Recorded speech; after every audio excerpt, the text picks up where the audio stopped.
할렐루야. 오늘도 여러분을 주 안에서 진심으로 사랑하고 축복합니다. 오늘도 구호 외치면서 말씀도 시작하십시다. 시작. 나는 갈수록 잘 된다. 나는 건강하다. 나는 행복하다. 그렇게 될 줄로 믿습니다. 참 방금 기도하면서 제가 언급을 했습니다마는 여러분, 예수님을 믿는다는 것을 무엇을 의미할까요? 이 부분에 대한 질문을 우리가 끊임없이 좀 던져야 할 줄로 믿습니다. 저와 여러분이 말입니다. 참 어려운 질문을 지금 제가 여러분에게 좀 드리고 있어요. 예수를 믿는다는 것은 무엇을 의미하는 것일까? 쉽게 얘기하면 그거잖아요. 우리가 예수님을 믿는다는 것은 예수님을 따라간다는 얘기고, 그리고 예수님을 닮아간다는 이거잖아요. 맞죠? 이거 아니고 뭐 다른 거 있나요? 여러분, 예수님 믿는다는 이유가 뭐 다른 거 있습니까? 복 받기 위해서요? 천국 가기 위해서요? 맞아요, 물론 그거는 결과론적으로 이야기하는 것이고, 저와 여러분이 예수님을 믿는다라고 이야기할 때의 그 의미는 뭐냐는 거예요. 그거는 스승 되신 예수님을 우리가 따라가는 것이고, 따라간다는 말은 다른 말로 이야기하면 예수님을 닮아간다는 얘기거든요. 오늘 우리가 읽었던 본문의 말씀은 빌립보서입니다. 이 빌립보서는요, 바울의 제2차 전도 여행 중에 세워진 교회입니다. 이 빌립보 교회를 세우게 된 배경은 이렇습니다. 바울의 제2차 전도 여행을 사실은 이제 아시아를 1차 전도 여행을 마치고, 그리고 2차에는 아시아를 비롯해서 이제 비두니아로 저 위쪽으로 이제 가려고 마음을 먹었던 거죠. 근데 그 밤중에 환상을 봅니다. 그 환상 속에서 저 마게도냐 사람 한 사람이 나타나더니 손짓을 하면서 여기로 와서 우리를 도우라라는 환상을 보게 돼요. 사도 바울은 자신의 계획을, 선교의 계획을 세웠는데 그 환상을 보면서 이 뭐지? 그래서 이것을 하나님의 뜻으로 받아들이고 원래의 계획을 취소하고 저 마게도냐의 첫 성, 오늘날로 이야기하면 유럽으로 들어가는 첫 관문인 이 빌립보라고 하는 곳에 들어가게 되죠. 마침 빌립보에 들어가자마자 자주상사 루디아를 우물가에서 만납니다. 그리고 바울의 전도를 받고 예수를 믿겠다고 영접을 하죠. 그래서 자주상사 루디아의 집에서부터 빌립보 교회가 세워지게 됩니다. 바울은 이 빌립보에서 오래 머물지는 않았습니다. 왜냐하면 그런 선교 여행의 계획 속에 끊임없이 움직이는 사람이었기 때문에 한 곳에 오랫동안 머물러 정착하는 사람은 아니었으니까요. 그리고 자신의 계획에 따라서 계속해서 옮기게 됐던 겁니다. 그런데 지금 세월이 흘렀습니다. 지금 바울은 로마 감옥에 갇혀 있습니다. 세월이 흘러서 3차 전도 여행을 마치고 예루살렘에 돌아왔던 이 바울은 유대인들과 바리새인들의 시기와 질투와 그 모함에 의해서 붙잡히게 됩니다. 그리고는 여기저기 신문받고 재판받고, 그래도 결국은 죄수의 몸으로 로마로 압송되었고 오자마자 그는 가택연금을 받게 되지요. 로마 감옥에 갇혔다는 이 소식을 들었던 이 빌립보 교회 성도들은 두 가지로 갈라집니다. 한쪽에서는 뭐야? 우리가 믿었던 사도 바울이 죄수의 몸이 되어서 감옥에 갇혔어? 아니 어떻게 목사가 감옥에 갇혀 죄를 짓고? 이렇게 해서 조롱하는 사람들이 한 무리가 생겼고요. 또 한쪽에서는 무슨 소리야? 그래도 사도 바울이 오늘 우리에게 어떻게 했는데, 우리 교회를 설립했고 우리를 위해서 얼마나 애를 썼는데 그런 소리 하는가 이 사람아? 지금 복음 전하다가 저렇게 어려움을 당해서 감옥에 갇혀 있는데, 이럴 때일수록 우리가 마음을 합쳐서 옥바라지라도 우리가 좀 도움을 드려야지 무슨 소리를 그렇게 하는가 이 사람아? 그래서 이 빌립보 교회 성도들은요, 헌금을 모아요. 헌금을 모아서 저 감옥에 갇혀 있는 이 사도 바울에게 영치금이라도 좀 보낼 양, 그래서 헌금을 모읍니다. 그 헌금을 가지고 누구를 보내냐면 그 빌립보 교회를 담임하고 있었던 에바브라 디도라고 하는 사람의 편에 보내요. 당신이 우리가 모아놓은 이 헌금을 바울에게 좀 전해주시오. 그래서 에바브라 디도는 그 헌금을 가지고 로마로 찾아옵니다. 그리고 가택연금 되어 있는 바울을 만나지요. 그런데 이게 웬일입니까? 그 먼 길을 마다하지 않고 바울을 만났는데 거기서 몹시 죽을 병에 걸리고 말아요. 괴로웠어요. 나를 위해서 여기까지 찾아왔는데, 헌금 주고 가지고 왔는데 세상에 여기 오자마자 병이 들어 죽게 생겼으니 바울의 마음이 얼마나 괴로웠겠어요. 그래서 바울이 정말 이 사람을 살리기 위해서 얼마나 하나님 앞에 기도했는지 하나님은 바울의 정성과 기도를 들으시고 부사일생으로 살아나게 됩니다. 병이 고침받아요. 근데 세월이 많이 흘렀잖아요. 그래서 고침받고 나니까 내가 더 이상 이 사람을 붙잡고 있을 수가 없겠던 거죠. 왜? 그곳에 비어 있잖아. 지금 빌립보 교회에 이 사람 평신도 지도자인데 이 사람이 지금 여기 와 있으니 거기에 비어 있으니 성도들이 걱정이 되어져서 이 바울이 편지를 씁니다. 그게 뭐예요? 빌립보서요. 그래서 옥중서신이라고 이렇게 얘기합니다. 이 빌립보서를 쓰면서 빌립보 교회의 성도들에게 바울은 뭐라고 권면하니? 참으로 기쁘다라는 얘기를 많이 하면서 기뻐하라고 얘기해요. 왜? 내가 갇혔다는 것 때문에 나를 조롱하는 사람이 있었잖아요. 어떻게 목사가 죄를 지어도 감옥에 갇히냐 이 말이지. 왜? 자초지적 따져보지도 않고 팩트 체크를 좀 해봐야 되는데 사람들은 언론에 딱 띄워지면 그것만 보잖아요. 그 내면에, 그 숨어있는 내면을 보질 않잖아. 그냥 무조건 언론에 딱 떠있으면 그것만 갖고 그냥 판단하고 결정을 내려갖고 막 무슨 욕을 하든 뭐를 하든 이렇게 하잖아요. 여러분, 오늘 우리가 언론을 바라보는 시각도 높아져야 돼요. 성수가 한국의 시민들의 시민의식이 높아져야 돼요. 무조건 언론에 나온다고 다 진실이 아니거든요. 기자들은 자기의 뜻대로 자기의 생각대로 쓰는 거기 때문에. 그런데 여기도 마찬가지예요. 감옥에 갇혔으면 왜 갇혔는가를 좀 따져봐서 조롱할 수 있으면 조롱하고 조롱하지 말아야 되면 안 해야 되는데 무조건 감옥에 갇혔다고 조롱을 해 교인들이 지금. 이게 바울이 얼마나 괴로웠겠어요. 그래서 이제 편지를 쓰면서 이 사람들에게 예수님을 닮을 것을 얘기합니다. 왜냐하면 바울이 그곳에 가서 교회를 개척할 때 하나님의 말씀 복음만을 전했지 복음을 믿는 사람들이 서로 싸우고 분열한다는 것이 말이 되냔 말이에요. 에? 이런 사교장도 아니고 뭐 사회 사람들이 그저 뭐 출세하기 위해서 모인 어떤 그런 공동체가 아니고 예수님 한 분으로 말미암아 모였던 믿음 생활을 한다는 사람들이 모여서 이 장소에서 싸운다는 것이 말이 되냐 이 말이에요. 그래서 예수님을 닮을 것을 교훈합니다. 이 책을 통해서. 가만히 보면요, 우리 세상 살아갈 때도 교인들이 왜 싸우는가, 왜 교회가 그렇게 상처 입고 피해를 보는가, 뭐 큰 것 때문에 그런 거 아니에요. 대부분의 경우는 정말 사소한 거야.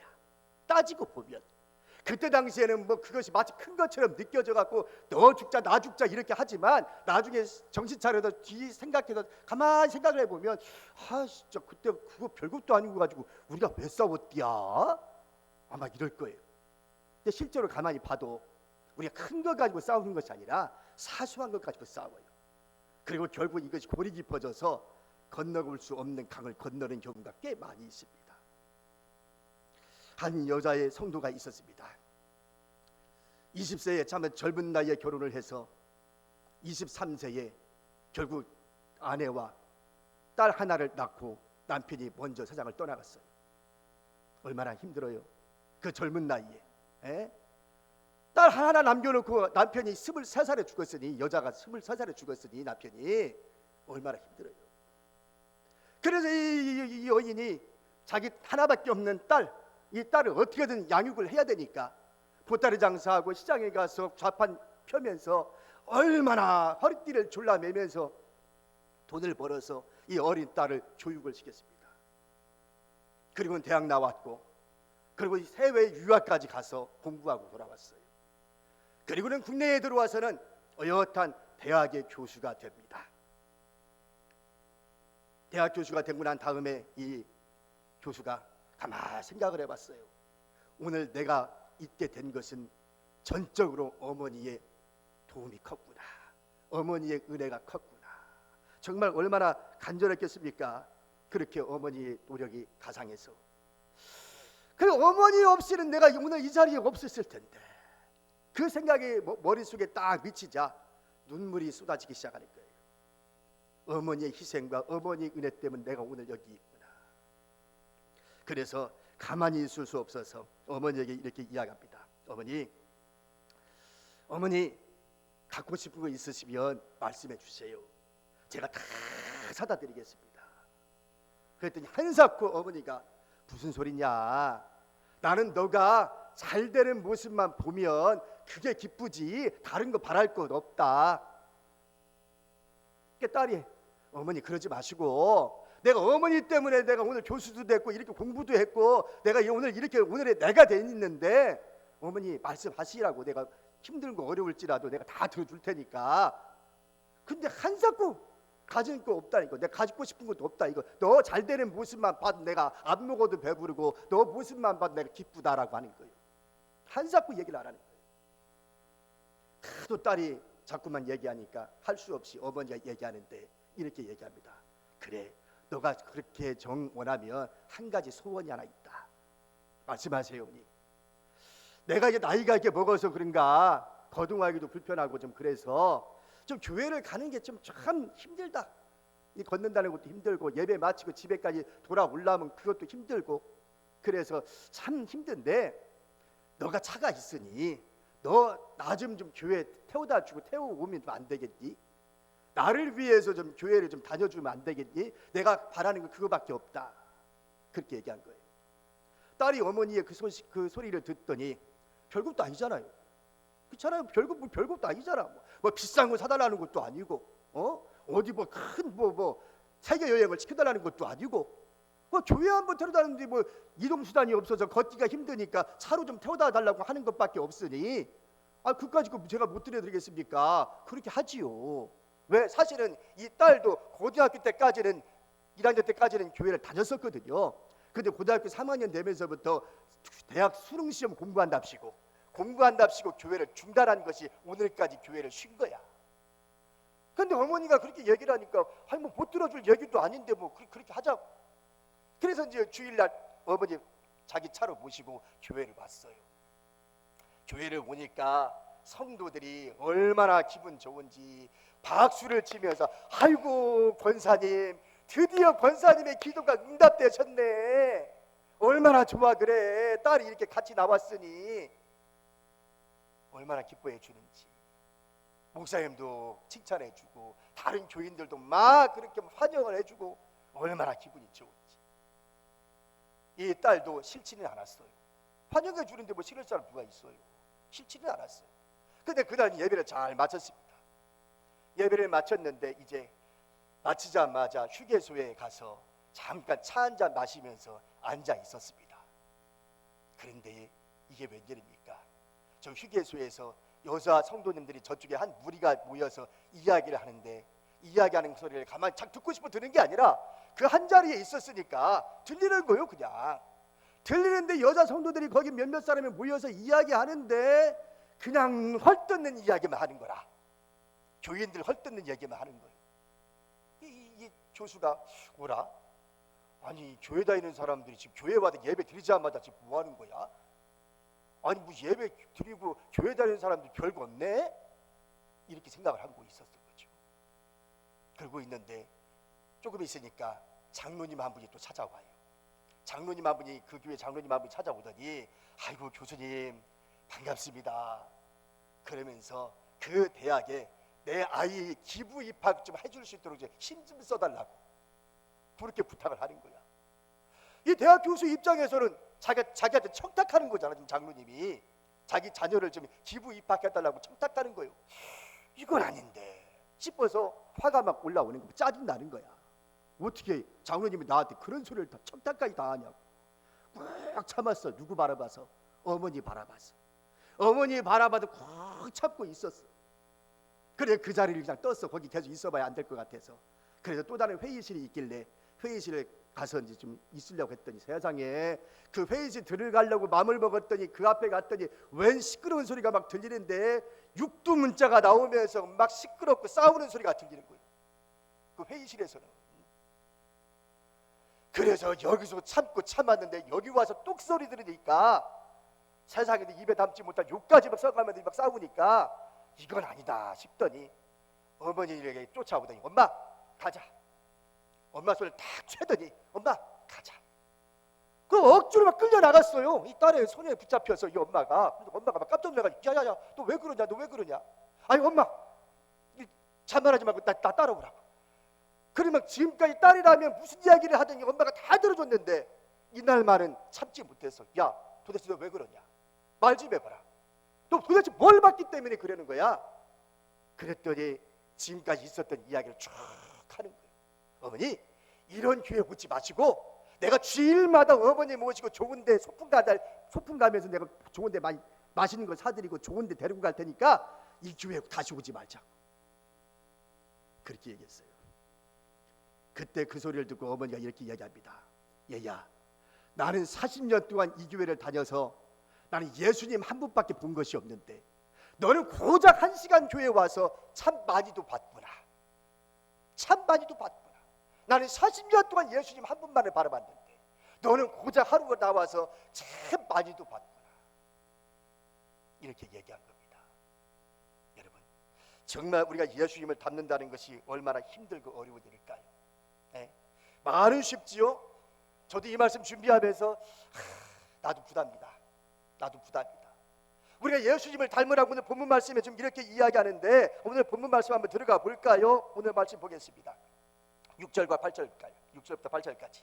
그는 근본 하나님의 본체시나 하나님과 동등됨을 취할 것으로 여기지 아니하시고 오히려 자기를 비워 종의 형체를 가지사 사람들과 같이 되셨고 사람의 모양으로 나타나사 자기를 낮추시고 죽기까지 복종하셨으니 곧 십자가에 죽으심이라. 그렇게 말합니다. 여러분, 이 말씀 우리가 너무나 많이 봤고 너무나 많은 설교를 들어서 일일이 단어 하나하나를 내가 주석하지는 않겠어요. 많은 목사님들이 이 본문 말씀을 읽으면서 예수님의 겸손의 극치를 이야기합니다. 저 역시도 그렇게 해석을 합니다. 왜냐하면 예수님의 겸손이야말로 이보다 더 표현할 수 있는 말씀이 어디 있겠어요? 여기 뭐라고 되어 있습니까? 하나님 우리 말씀에 뭐라고 되어 있어요? 근본 하나님과 동등됨을 취할 것을 여기 아니하시냐고. 무슨 말이에요? 원래 하나님이셨다는 거잖아요. 우리 예수님이 원래 하나님이셨는데 그 하나님께서 육신의 몸을 입고 이 땅에 내려오셨다는 거 아닙니까? 아니, 신이 인간의 몸을 입고 오셨다? 이게 가당키난 얘기요? 우리는 말로 이렇게 쉽게 얘기하지만 아니, 신께서 사람의 몸을 입고 이 땅에 오셨다는 게 말도 안 되는 얘기잖아요. 그런데 거기다가 더 말도 안 되는 것은 죽기까지 복종하셨으니 곧 십자가에 죽으심이라. 그렇게 얘기하잖아요. 이보다 더 겸손을 얘기할 수 있는 뭐 단어가 있을까요? 무슨 예화가 있을까요? 이보다 더 큰 그 겸손에 대한 이야기 할 수 있는 얘기가.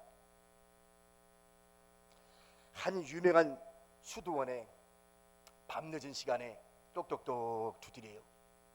그 안에서 문을 열고 밖을 딱 내다봤더니 어느 노인 한 분이 딱 서 있는 거야. 가만히 행색을 바라보니 이 노인이 우리 수도원에 좀 들어오고 싶은 마음에서 이렇게 문을 두드리구나 생각을 하고 이렇게 얘기했어요. 할머니, 우리 수도원에 오시려면 나이를 떠나서 허드렛 일을 다 도맡아야만 합니다. 이렇게 얘기합니다.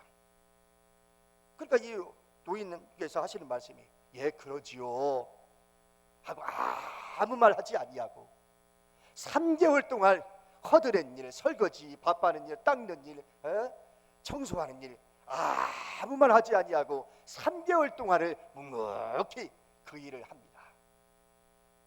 3개월째 되는 날 관리가 되신 저 위에 계신 분이 이 수도원을 좀 시찰한다 생각을 하고 찾아왔어요.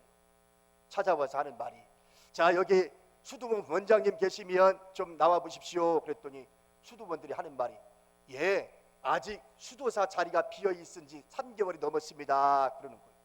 무슨 소리야? 아니, 3개월 전에 원장님을 여기에 보내드렸는데 그리고 잘 도착했다는 편지까지 받았는데 무슨 소리 하는 거야 이 사람들아? 깜짝 놀라는 거예요. 알고 봤더니 누구요? 그 3개월 전에 행세가 남루한 할머니 한 분이 거기에 똑똑똑 두드려서 들어온 그분이 바로 누구였다는 거예요? 수도원 원장님이셨던 거지요. 그거를 알자마자 거기 수사들이 납작 엎드려갖고 아이고 원장님 잘못했습니다. 수도원 원장님 우리가 알아보지 못하고 큰 결례를 저질렀습니다. 용서하여 주옵소서. 근데 수도원 원장님은 수도원 수사들의 이야기를 들으면서 이런 반구에 책망하지 아니하고 얼굴에 온화한 얼굴에 미소를 띄우면서 다 덮어주는 거예요. 꾸지람 한번 얘기하지 않고 큰 소리 한번 내지 않아요. 거기에 모였던 수도원들이 이분의 인품과 이분의 인격에 감동을 합니다. 그래서 형제 로렌스라고 하는 이름으로 중세시대에 아주 모범적인 수도원을 경영한 사람으로 중세 역사에 기록되어 있습니다. 아주 인품이 뛰어난 바로 그런 분이었던 것이죠. 여러분, 이분은 왜 이렇게 할 수 있었을까요? 예수님의 사랑, 저 하늘의 보좌를 버리고 이 땅에 내려오신 예수님의 겸손의 그 극치, 그 사랑, 이것을 몸소 체험했기에 내가 원장이라 할지라도 몸소 이렇게 허드렛 일을 묵묵히 잘 감당할 수 있었던, 그리고 꾸지람 한번 주지 아니고 큰 소리 한번 내지 아니야, 그렇게 감당했던 사람이기에 그의 인격과 품성은 날로 높아질 수 있었던 겁니다. 여러분, 사람들이 참 겸손이라는 말을 참 쉽게 이야기하지만 결코 쉬운 일은 아닙니다. 자꾸 높아지려고만 하지 자기를 낮추는 사람은 거의 없어요. 우리 주변에서 찾아봐도 그렇고 우리 교계에도 그렇고 자신을 낮추고 남을 더 낮게 여기는 사람이 얼마나 있습니까, 여러분? 우리 예수 믿는 사람들도 마찬가지고 종교 지도자들도 역시 마찬가지고 참 쉽지 않아요. 그러나 오늘 우리 예수님께서 신이 되신 하나님이 이 땅에 내려오셨다는 그 자체만 가지고도 우리가 무슨 할 말이 있습니까? 여러분과 저와 여러분이 무슨 할 말이 있습니까? 인간의 몸을 이 땅에 내려오신 그 예수님의 겸손의 극치만을 바라본다면 할 말이 없습니다. 오늘 우리는 그 예수님의 겸손을 닮아가야 할 줄로 믿습니다. 오늘 두 번째로 생각해 볼 때는 예수님의 복종입니다. 예수님의 복종. 여러분 8절 볼까요? 사람의 모양으로 나타나사 자기를 낮추시고 죽기까지 복종하셨으니 곧 십자가에 죽으심이라. 그렇게 이야기합니다. 죽기까지 복종하셨으니 곧 십자가에 죽으심이라. 오늘 저와 여러분, 예수님이 겟세마네 동산에서 아버지여, 할 수만 있으면 이 잔을 내게서 지나가게 하옵소서. 그러나 나의 원대로 마옵시고 아버지의 원대로 되기를 원하나이다라고 하는 그 기도한 내용을 여러분 기억하고 있을 겁니다. 근데 그 부분을 우리가 가만히 말씀을 읽다 보면은 너무나 생략되어 있기 때문에 예수님의 심정, 그 시대의 그 예수님의 심정을 우리는 알 수가 없어요. 당연히 그냥 하나님의 아들 예수님으로 이 땅에 오셨고 당신이 가야 할 길이기에, 거부할 수 없는 길이기에, 그것이 자신의 마지막 사명이기에 그냥 묵묵히 갔다라고만 생각을 하지, 인간으로 이 땅에 오신 예수님의 그 고뇌에 찬 절규, 그 심각한 고민, 이 부분에 대해서 우리는 느끼지를 못합니다. 예수님조차도 하나님의 말씀에 복종한다는 이 자체가 얼마나 힘들고 어려웠는지를 우리는 느끼지를 못합니다. 오늘 그래서 이 시간에 우리는 영상을 보면서 그것을 한번 좀 보려고 그래요. 어제 저녁에 부르의 명곡 최대철 배우가 나와서 노래를 불렀는데 겟세마네라고 하는 노래가 있습니다. 뮤지컬 중에서 슈퍼스타 지저스 크라이스트라고 하는 그 속에 한 대목입니다. 겟세마네라고 하는 노래입니다. 한번 우리 영상을 좀 보면서 가사를 잘 보십시오. 가사, 예수님은 인간이셨습니다. 참 하나님임과 동시에 참 인간이셨기 때문에 겟세마네 동산에서 우리 말씀에는 너무 쉽게 아버지요, 할만하시거든. 이 잔을 내게서 옮기시옵소서. 그러나 나의 원대로 마옵시고 아버지의 원대로 되기를 원하나이다. 이렇게 짤막하게 보니까 우리는 몰라요. 하지만 우리 예수님 겟세마네 동산에서 땀이 떨어지는데 핏방울같이 되더라. 그렇게 성경은 기록하고 있습니다. 얼마나 절규했고 얼마나 몸부림쳤는지 우리는 그 말씀 통해서 우리는 이 노래를 통해서 느낄 수 있습니다. 예수님 복종하는 거 쉽지 않았어요. 인간이 아니었다면 우리 너무 은혜가 안 될 겁니다. 아니 하나님의 아들이 신인데 뭐 고통에 느끼겠어? 이렇게 생각하면 아무런 은혜가 안 되겠죠. 그러나 분명 우리 예수님도 참 인간이셨습니다.